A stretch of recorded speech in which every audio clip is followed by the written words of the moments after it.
Ano naman ang iyong sabihan? Ano nga ba? Ang kapitan ay makagawa ng kahit ano. Ngunit kaming mga praile, makapagbayad ng Gawa ng kabutihan at panalangin. Kung gayoy, papayag akong bayaran na lamang ang mga pangako sa halip na magbayad ng kolta. Ay sasabihin na lilimutin lamang ng 5 araw ang kahirapan. At ito ang ibabayad niyo sa akin. Isang gali sa pagkabilanggo o isang utos ang pagtapon ng walang nakatalang pangalan.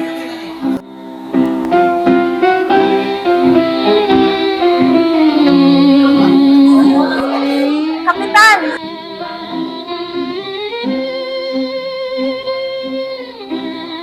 Ang anak kong dalaga ni Kabesang Kalis ay muling naparito upang hilingin mapalaya ang kanyang nuno.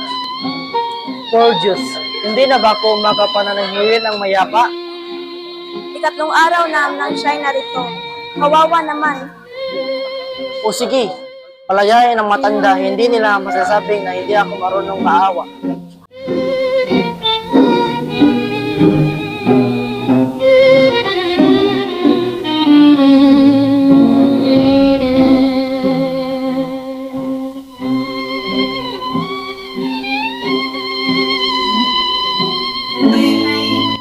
Uy, Ninsing, siya ba sa iyong bakasyon?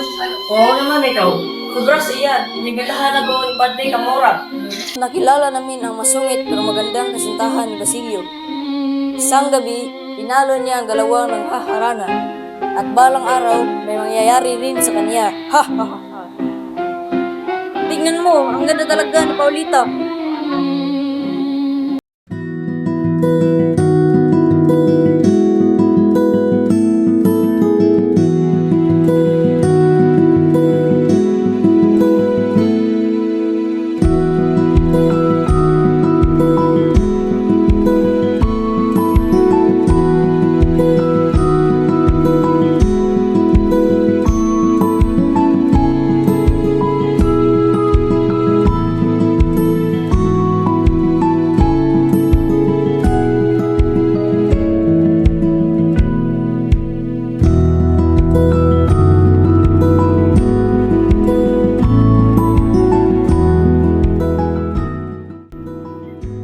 Pinitenti, tingnan mo. mamaya na nga, nagsisimula ng klase. Hiling sila makariing na akademya, isang kalakuhan. Mamaya na nga.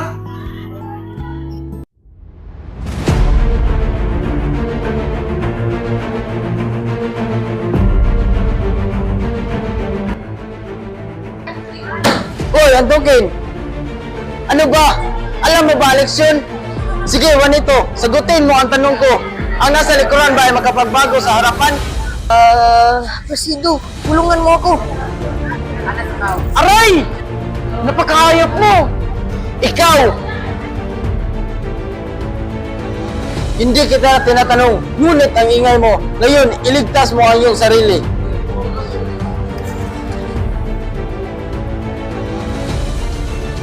Mariusip, meron kang 15 libang sa klasiko. Ngunit, may 4 na araw pa! 5 araw ang katumbas ng 1 araw liban na markahan pa kita ng 1 guhit dahil hindi mo alam ang leksyon ngayon.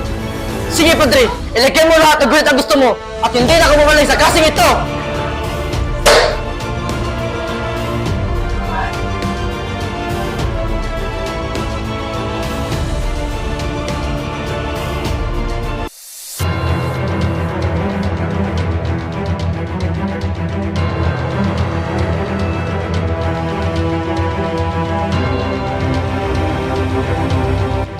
Nais kong tumalon sa dagat. Hindi ka sana mapag-initan kung sinabi mo sa akin ang sagot! Ano sabi mo? Tumigil na kayo! Uy, makaraig, andito ka na pala. Kaninang umaga ay nakikipag-usap ako kay Padre Eric. Ang lahat daw ay tutol. Ngunit hinayaan nila ang kataas-taasan ang magdidesisyon. Hindi naman kumakilos ang hukom! Sabi ni Don Custodio, siya daw ang magdidesisyon. Ngunit paano kung hindi sangayon si Don Custodio? Sabi ng prele ay may dalawang paraan si Ginoong Pasta. Kuha mananayaw na si Pipay. Wala na bang ibang paraan bukod sa kanilang paghahandog ng mga kalaguyo? Huwag ka nang maarte!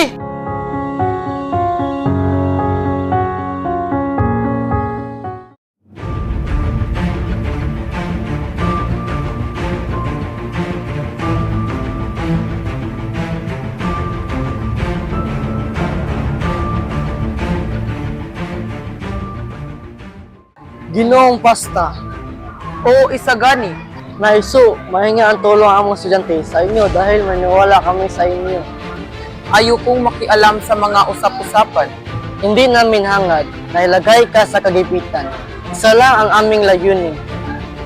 Kahangahangang estudyante, ngunit hindi pa rin ako papayag. Mapanganib yan isagani. Pabayaan mo na ang pamahalaan. Kung gayoy, mauna na ako.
Nandito ka pala, Keroga.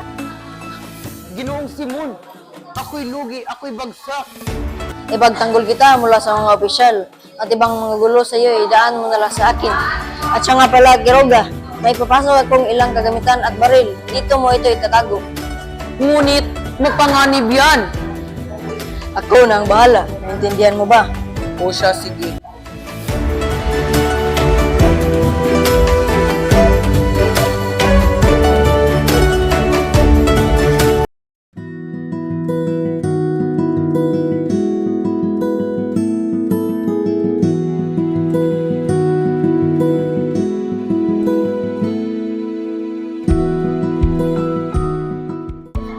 Ang ganda! Ang ganda!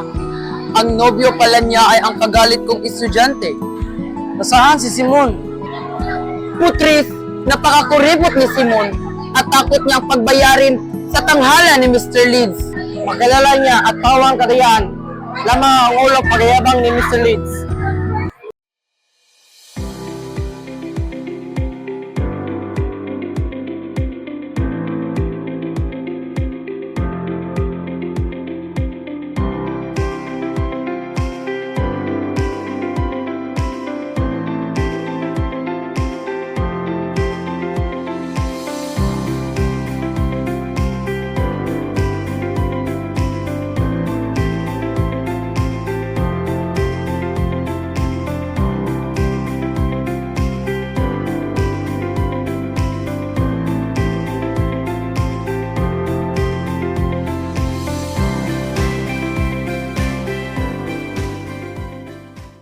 Bilisan! Napakabagal naman ng mga taong ito. Kung gayoy, magsiupo na kayo. Lebi ang gawa ng batong buhay na pula. Ay nakita ko ang kahang ito. Amoy bangkay! Nasindak ako nang buksan at matagpuan ang isang ulo. Deremov, Isfingi, makilala mo sino ka? Ako si Imutis, ipinanganak sa panahon ni Amasis at namatay sa panahon ng Persia. Nang magdaan sa Babylonia, nadatnan ko ang aking pandaraya sa takot na isumbong ko siya. Binalak niya ang aking isasasawi. Mamatay! Lapastangan sa Diyos! Isinusumbong kita! Mamatay! Mamatay! Mamatay!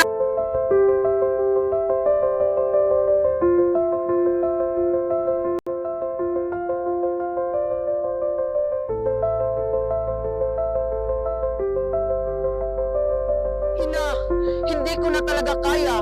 Titigil na ako ng pag-aaral. Ipinangako ko sa iyong ama na pag-aaralin kita. Ano na lang sasabihin niya? Ngunit, ano ang mapapala ko sa pagiging abogado, ina? Gusto mo bang tawagin kang pilibustero? Magtiis ka, anak. Mas pipiliin ko pang maitapon sa dagat, ina, kaysa bumalik pa doon. Ngunit anak, Ibig ko nang maging malaya, ina.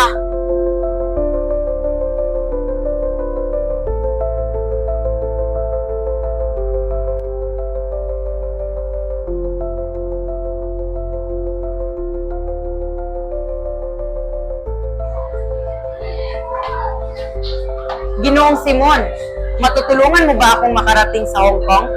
Halika, sumama ka sa akin.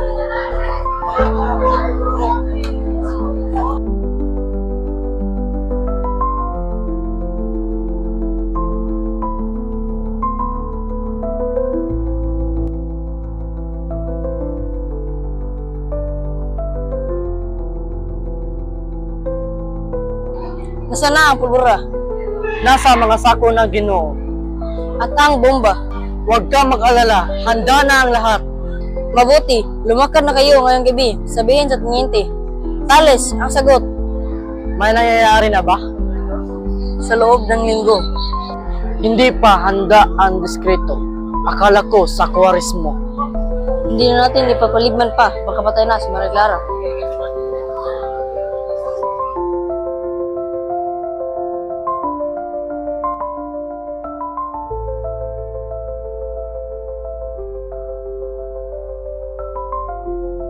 Mauuna na po ako. Adios, Senyor.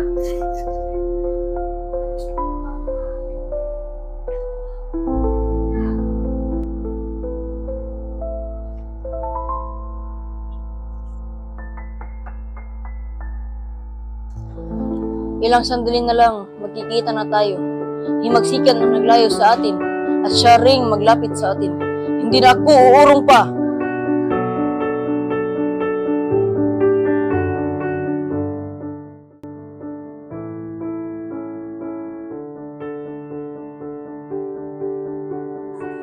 Mga enjo nga naman, wala lang ginawang maayos. Walang angking talino, sigurado masasawi lamang sila. Ano ba yan? Kailangan ko na mag-desisyon ngayon?